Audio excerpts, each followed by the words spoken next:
Hello, hi guys! Magandang hapon sa inyo lahat. This is Chin Rodriguez from my Sagari channel, a faith healer, also Mataridor. So ngayong hapon, at tatagal natin nagsasabihin sa iyo ng ating mga gabay. So this is a special gabay for the month of March 18 hanggang March 25 for the sign of Leo. So Leo, welcome to my channel. Ano kayong messages, advices, and spirit guides ang ating masasaga for today's video?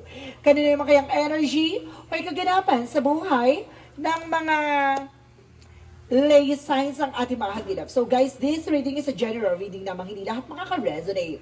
Kunin lamang po makaka-relate sa inyo and comment down below kung kaninong energy ang ating nasagap. And of course, don't forget to like and subscribe my channel and hit the notification bell for more videos update. Or kasi maraming salamat po sa mga walang sawang pagsuporta sa aking channel, lalo-lalo na yung hindi nag-i-skip ng ads na way pagpalain kayo ng Diyos at may kapal, siksik-liglig na gumapaw na biyayang manumbalik sa inyo. So guys, let's see what is the messages advice sa'yo ng ating mga gabay.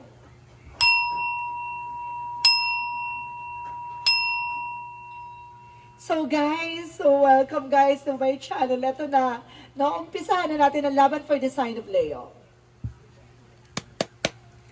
So, angel spirit messages. So, let's see. Ano kayong chika or mensahe na naman sa iyo ng ating mga gabay ang iyong mahahagilap? At kanino naman kayong energy ang ating masasagap? So, let's see. Angel Spirit, please give me information for the sign of Leo. So there's the full card, a leap of faith. So there's a step by step, and there's a process and progress. And of course, it is dito, there's a free for spirit, na there's a new beginning coming in for you. There's a taking chances na maaaring magbigay sa iyo ng bagong eksena, no? Talaga, there's information na may bagong simula. And of course, there's a temperance for a perfect timing. So this is the moment. And of course, this is the time to make you shine. So sinasabi talaga na ito ang simula ng pagbabago. No? At sinasabi din sa iyo with that page of sword, alamin at tuklasin, maging matalino at wais sa mga desisyon na gagawin mo, no? Being curious, no? Being curious sa mga bagay-bagay. At the same time, there's a tree of cups by a celebration, no? May celebration dito and there's a socialize, something, a circle of friends, a circle of support, na kumbaga, ginagabayan at sinusuporta ka ng iyong mga kaibigan. Because there's a collaboration with your friends and family, rather. And because let's see, and because there is a 7 of wands for protections, no? Kumaga protection na yung sarili mo, no? Laban sa mga mapanghusga tao or mapanghusgang nasa paligid mo, no? Kumaga set out boundaries, na protect your power, protect your energy. And because there is a the 6 of wands is here for victory and success, no? At the end of the time, kumbaga mapapanalo mo to, no? Para sinasabi protection ng yung sarili mo. Kasi, kumbaga, hihilahin ka ng mga tao na sa paligid mo at uhusgahan nila yung buong pagkatao mo na walang ambag sa buhay mo, no? The 7 of wands and the 6 of wands represent dito ng victory and of course, success. And kasi sinasabi dito na, kumbaga, magkakaroon ka ng self-confidence here. No? Kumbaga, ito yung magbuboost ng self-confidence. And because there's a reward, that's something, a victory is yours. And because there's an 8 of swords. So, kumbaga, there's a step by step. And because that 8 of swords, parang sinasabi dito guys na, sa mundong ginagalawan mo, maraming taong toxic. Maraming taong nega. No? Kaya lakasan mo ang pakiramdam mo. Alam mo dapat sa sarili mo kung ano yung paniniwalaan mo at paninindigan mo. So let's see what is the temperance. The temperance represents the Knight of Swords. So there's a success driven. At the end of the time, magsasuccess ka. May mga bagay na dapat mo lang talagang gamitan ng katalinuhan, no? And be assertive sa mga decision mo, no? At manatiliin mong kalmado. Kumbaga, nandun ka na sa part na alam mo yung ginagawa mo. Pero kailangan, kalmado ka. Hindi ka pwedeng aggressive or pala desisyon sa mga bagay-bagay. Mapupunta ka sa alangan ng sitwasyon. And because there is a higher part for a lesson learned, no? Kumbaga, matuto ka sa mga bagay na pinagdaanan mo, there's a wit and being wise sa mga desisyon. At kumbaga, kailangan curious ka. Hindi tayo pwede na oo lang ng oo. Kailangan curious ka sa mga bagay na nangyayari behind your back. Be sensitive. Kasi may mga bagay dito na hindi mo pala namamalayan. Na kumbaga, ginigisa mo pala yung sarili mo sa sarili mong mantika. Parang gano'n, no? So, there is an education, no? So, let's see what is the Three of Cups. Represent the Nine of Wands. Sinasabi dito na, kumbaga, perseverance. At the same time, kumbaga, there is near to success. And of course, sinasabi dito na resilience. Maging tahimik ka sa lahat ng kaganapan sa buhay mo. Kasi, kumbaga, sinasabi dito na, ang maganda at marunong ka makipag-collaborate or something unity. Kasi kumbaga sinasabi dito, lahat ng mga bagay na sa paligid mo ay minsan hindi totoo sa'yo. Kaya kailangan mag-set ka ng boundaries and last stand. No? Kailangan paalam mo sa sarili mo kung ano yung panghahawakan mo at paninindigan mo. So let's see what is the Seven of Wands. The Knight of Cups. An offer. This is the offer of a lifetime. No? Kung mag-protection namin sa sarili mo, this is the opportunity that brings you a beautiful disaster. Oh, yung mga bagay na nasira, hindi mo kalain, meron palang magandang dahilan. No? Kumbaga, hindi mo man lubos na proteksyonan yung sarili mo, pero iba pala yung naging outcome. Diba? So let's see what is the Six of Wands. The Six of Wands represent an Ace of Wands. So there's a new beginning, new project, guys. No, this is the new opportunities na papasok sa buhay mo. Magkakaroon ka ng growth and expansion. Okay, so let's see what is the flow card in the Eight of Swords. So there's a Two of Cups. So about sa partnership, guys, kung magiging makikipag-collaborate or yun, kapag bibigyan ng connection or something, kumbaga, lagi mo pag-iingatan, no? There's a partnership na, kumbaga, kailangan mo talagang maniwala. May mga bagay na partnership na, guys, dito na parang, kailangan mo munang pakiramdaman. Kasi hindi, kumbaga, malakas naman ang senses mo pagdating sa mga bagay-bagay, pero kailangan mo talagang pakiramdaman yung mga tao sa paligid mo, no? Yung pala, mamaya may masamang balak pala, diba? There's an inside job. So there's a Temperance and of course the Knight of Swords. Represent the Four of Wands. So celebrations, twin flame energy, guys. So there's a homecoming, family gathering. So there's a marriage. And I guess there's an information na magdadala sa'yo ng success, no? Kumbaga, sinasabi na sa'yo dito na kailangan mong maging kalmado, no? Kailangan maging, kumbaga, kalma ka lang para wag ka maging pala desisyon, mahinakon ka sa mga desisyon na gagawin mo. So, there is an information with Three of Cups because the Hierophant. So, Leo, dapat wag ka masyadong pala desisyon. So, kailangan mo pag-isipan mo muna yung mga bagay-bagay bago ka mag-take ng action. And because there is the Chariot card for taking action. There's a movement. Gagalaw na ang eksena sa'yo for there's an education. May mga bagay na matututunan ka dito. Kumaga lahat ng mga gagawin mo ay kailangan mong pag-isipan. So let's see what is the Seven of Wands and the Nine of Wands. And of course, there is a Ten of Cups for happiness. So at the end of the time, magiging masaya ka dito, no? Kung sinasabi sa'yo na magdadala ng fulfillment sa'yo, di ba? There's a divine life. Divine love, sorry. There's a divine love, no? Talagang may pag-ibig at talagang may kasaganahan na papasok sa'yo dito. Pero kailangan mo proteksyonan yun lahat ng mga desisyon mo sa buhay mo. And because there is a Knight of Pentacles, there's a security. Maging secure ka pagdating sa finances. Hindi ka pwedeng, kumbaga, ura-urada sa paggasto, sa mga bagay na gagawin mo, even sa opportunity, kailangan mo munang gagamayan yung mga bagay-bagay na bago ka mag-take ng action. So, let's see what is the Six of Wands and the Ace of Wands. So, there's a judgment for a wake-up call. So, this is the moment na parang ginigising ka sa katotohanan na, kumbaga, may papasok na bago opportunity sa buhay mo na it is the wake-up call or there's an inner calling na you need to take an action, no? Kumbaga, may mga achievement ka matutupad, may mga achievement ka makukuha, may mga success ka makukuha, pero kailangan mong ibaba yung pride mo. There's a pride kasi na parang minsan, kumbaga, minsan kasi nagiging mataas ang pride mo at this moment, pero kailangan mo maging kalmado, no? So, let's see what is the outcome. Ang outcome for you is the Four of Cups. Re-evaluate or analyze. Sa lahat ng mga reading mo, parang sinasabi talaga dito na pag-isipan at pagmunihan bago ka magdesisyon. Kailangan mo muna maraming beses mong pag-iisipan yung mga bagay-bagay. No, there is an information with the Page of Wands. There's a good news. May magandang balita dito. There's an adventure and excitement. So, ibig sabihin dito, lagi kang, kumbaga, handa sa mga adventure or yung mga informasyon na may may kaugnayan sa traveling, gano'n. And of course, handa ka ma-discover, no, yung sa sarili mo. Parang kumbaga, handa ka marami kang matutunan at marami kang malaman, no. And of course, there's an information with the Knight of Swords. Anxiety, sleepless night. So some of you, kumbaga nagkakaroon depression, stress, or kumbaga nag-overthink ka, or either hindi ka makatulog, not because of your thinking. And of course, now, okay, intuitions. No? Minsan kasi may pumapasok sa isipan mo na parang gumugulo, no? Kaya nawawala ka sa focus. So, ibig sabihin dito, kumbaga pag-isipan mo yung mga bagay-bagay bago mo kunin or pagdesisyonan, no?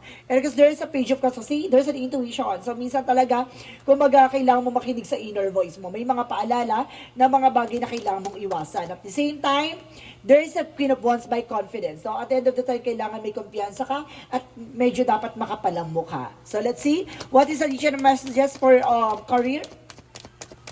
So, career mo naman, there's a Four of Pentacles, no? Protect your power, protect your energy, saving money, secure, no? Yung mga pinaghirapan mo. There's a long-term security and guarded. And of course, there's an Emperor. Be mature enough and being grounded pagdating sa mga pinagtrabahuhan mo. No? Kailangan maging mature ka, magkaroon ka ng disiplina at focus sa ginagawa mo. So, let's see. Additional messages for love life. Sa love life naman, there is the World card. O maaaring magkaroon ka ng karelasyon or maaaring karelasyon mo ay taga-ibang bansa at maaaring may trouble kayo. At the same time, there is the King of Wands being control at kailangan, there's a charm na malakas ang atake mo sa mga foreigner or either. There's a vision, kumaga matalas ang iyong intuition. There's a bigger picture, dapat tinitingnan mo yung mga magiging possibilities, no? And there's a fulfillment, kumaga matutupad mo yung mga pangarap mo, may mga bagay lang talaga na kailangan mo muna pag-isipan at panghawakan tong visions mo. So let's see additional messages for health. Sa health mo, there's an Ace of Pentacles. So, kaakibat ng worries and stress mo is a pera. No, there's an Ace of Pentacles and because there's a Justice. Don't you worry, talagang patas naman, there's a karma. No, maaring kumaga, kung ano man yung mga bagay na ginawa mo, ibabalik sa'yo. At the same time, there's a truth reveal about sa finances. Para may kinalaman ng health mo and of course, finances. Parang, meron siyang, kinalaman. So, maging confident and of course, maging ka-balance ka ha. Para hindi ka ma-stress, hindi ka ma-depress, panghawakan mo yung pera mo. No, hindi kung ano pinagbibili mo, iwasan mo yan. Baka maluho ka or something. Kaya parang kaakibat ang pera at health mo. So, let's see what is the magical fairy messages. So, there's a daughter. So, maaring magkaroon ka ng anak ng babae or may anak kang babae. And of course, sinasabi dito, do some research, no? You need more information about this situation. Look into further before proceeding. See, I told you, do some research, no? Tuklasin mo muna, alamin mo bago ka magdesisyon, bago ka mag-proceed sa mga bagay-bagay na gusto mong gawin na may sa katuparan, kailangan mo munang alamin at tuklasin ng maayos at sigurado. So, let's see guys, now what is the Yin and Yang Oracle card?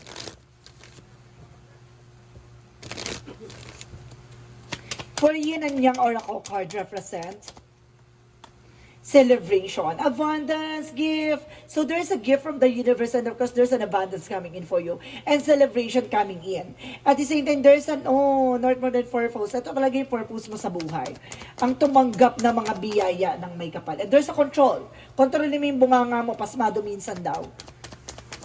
And because there's an information with the South Node, so there's a clinging, comfort zone, kailangan mo na kumawala sa comfort zone mo. No, yung takot pangamba mo, ganon. And request yung mga bagay na kinakatakutan mo, na kaya hindi ka makapag-desisyon. No? Kaya yun yung kailangan mo kumawala. So let's see what is Archangel Michael messages.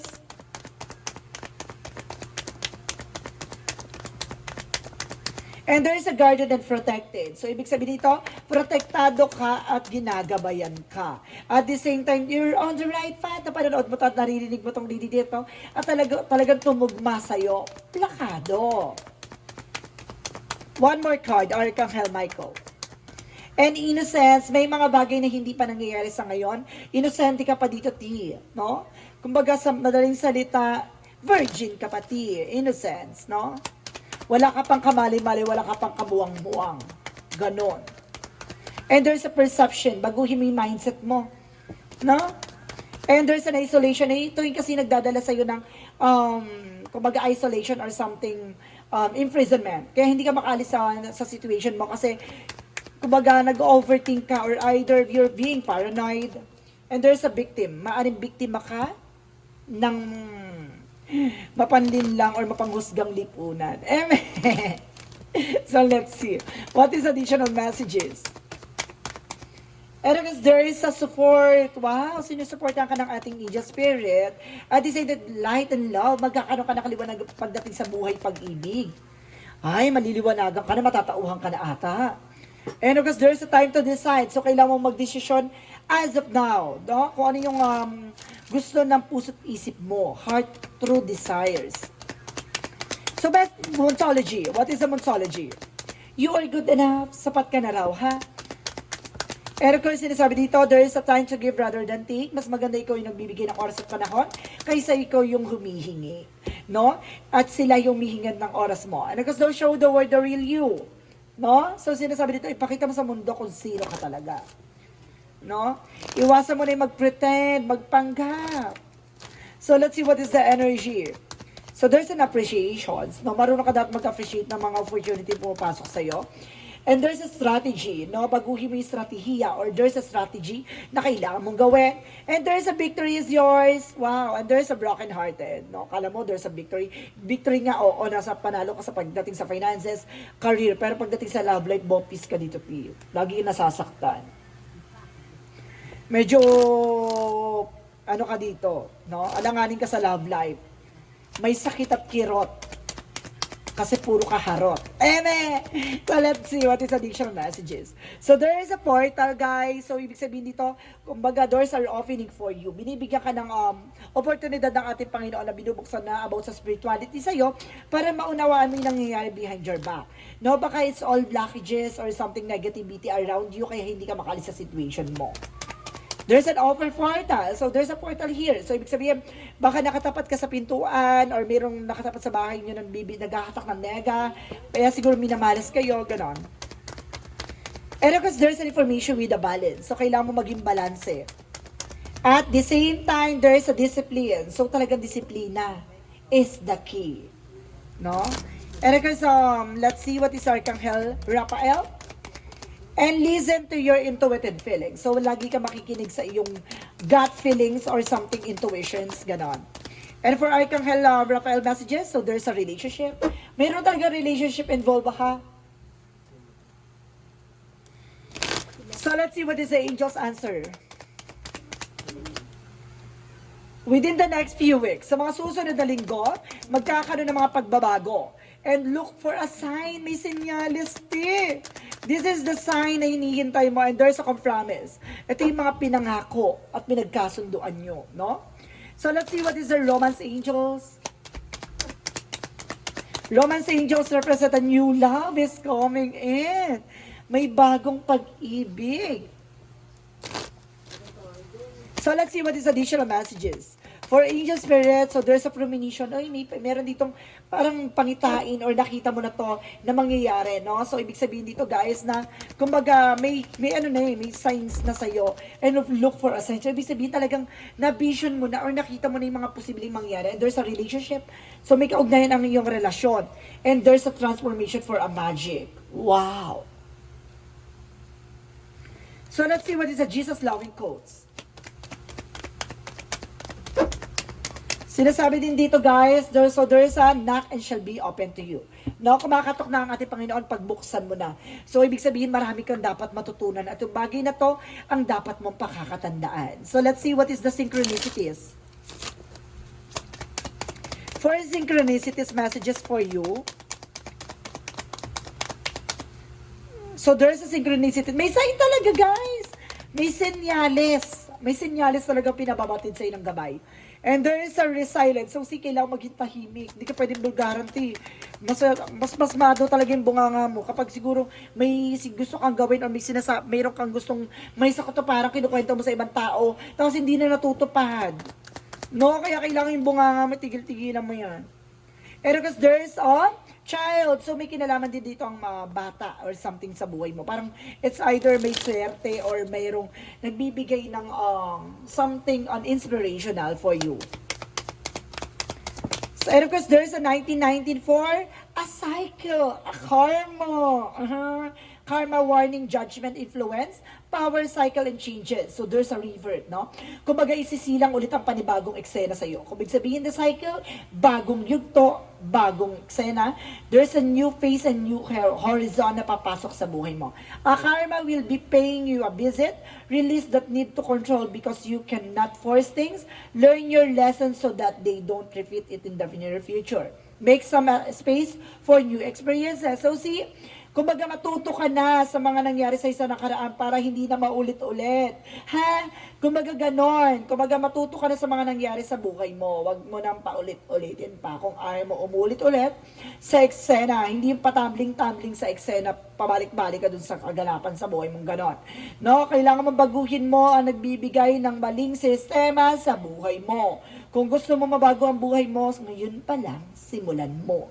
So guys, this is a special gabay for the month of March 18 hanggang March 25 for the sign of Leo. So Leo, maraming salamat for this wonderful reading. So this reading is a general reading naman, hindi lahat makaka-resonate. Kung hindi lamang pa makaka-relate sa inyo, and comment down below kung kaninong energy ang ating nasagap. Maraming salamat guys and see you in the next video. Bye-bye and babush!